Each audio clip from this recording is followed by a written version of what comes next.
So hi guys, ngayon nga pala mag-review tayo nitong integrated na drop bar at itong cassette ko na segment.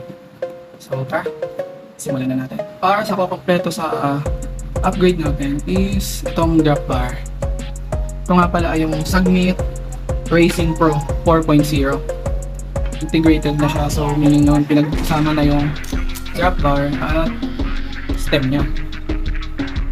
Sa mga gustong maganto is siguraduhin nyo muna na sakto sa size nyo. And then yung kung saan kayo komportable, basta yun na lang. Kung saan kayo komportable. Ito nga pala yung stem nya na may length na 90mm at may angle na -9. So ang width nya ay 420mm, yung pagkaka-drop nya dito ay 125mm at yung reach nya is 75mm. So yun, ang Sagmit Racing Pro. May texture siya dito yun. Ang ganda ng pagkaka-integrated niya. Aero bar. So dito yung palm rest. Siguro pag lalagyan ko na lang ng bar tape hanggang dito na lang. Nakita pa tong design. Racing Pro 4.0. At sa likod na nga pala na to is may nakalagay na nalagaya siya dito.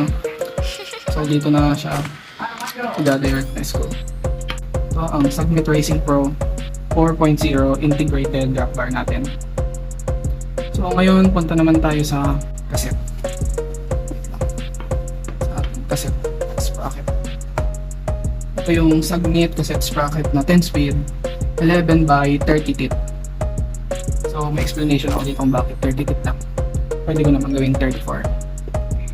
Kasi nga yung RD natin na L2 R7, ang max na teeth lang na kaya nun is hanggang 34 teeth.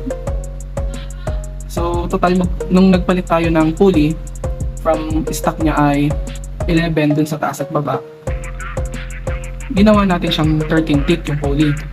So nalagdagan ng 4. Kaya dito tayo nagbawas ngayon sa cassette nang hindi siya issue. Nang hindi issue yung RD natin sa cassette, nang kaya pa din niya makapunta din sa pinaka 30 teeth. Kasi kung isasagad natin siyang 34 teeth tapos nagpalit tayo ng pulley, sabi sa ChatGPT hindi ko lang sure kung legit, baka magka-problema. So di ba linang sure tayo. To be honest, yung stock na nakalagay ko is 28 teeth lang, at yung chainring ko sa harap, yung maliit doon is 42 teeth. Kaya ko pa naman umakyat, sobrang gaan naman yan, kaya naman ang binti ko. So ito pa kayang 30 teeth niya. Kasama pang bolt. Ito pala yung bolt nung sa disc kasama. So back to Sagmit. Ito nga pala yung cassette sprocket niya na 11 by 30 teeth.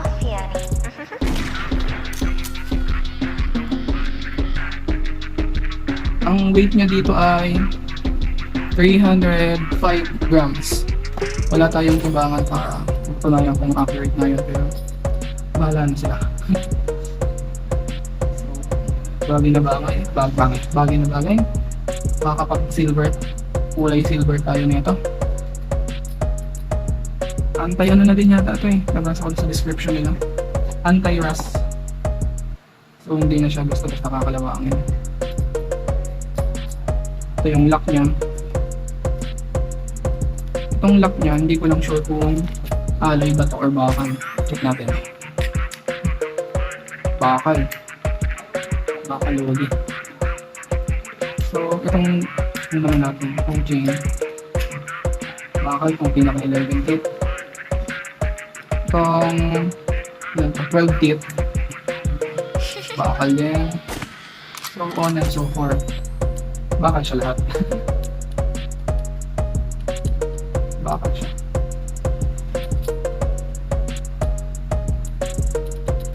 So yun, dito natin.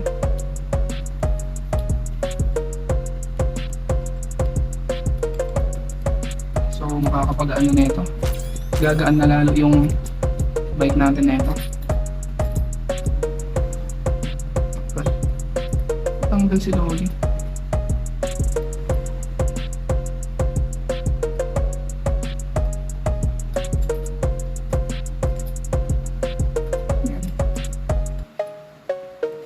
Ito, hindi ko lang sure kung okay. Damage ba to? Kung sa 11 tip niya. Parang pa-sharp siya, no? Sharp. Hindi siya kagaya ng ditong yung may mga ngipin nito. Hindi ko alam kung issue ba to. Kung nakikita nyo. Pa-sharp yung pinaka-11 tip niya. So sana, once na nailagay na natin at mag-shift na tayo, hindi issue.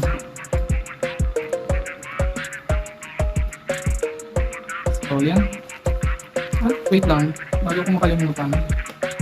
Itong integrated nga pala nating gap bar is gawa siya sa alloy. Ang baka lang dito is itong dalawang bolts niya. Ito. Ganda siguro kung i-fully integrated natin nang malinis tingnan yung cable. So, paala na pag ipakabit na natin.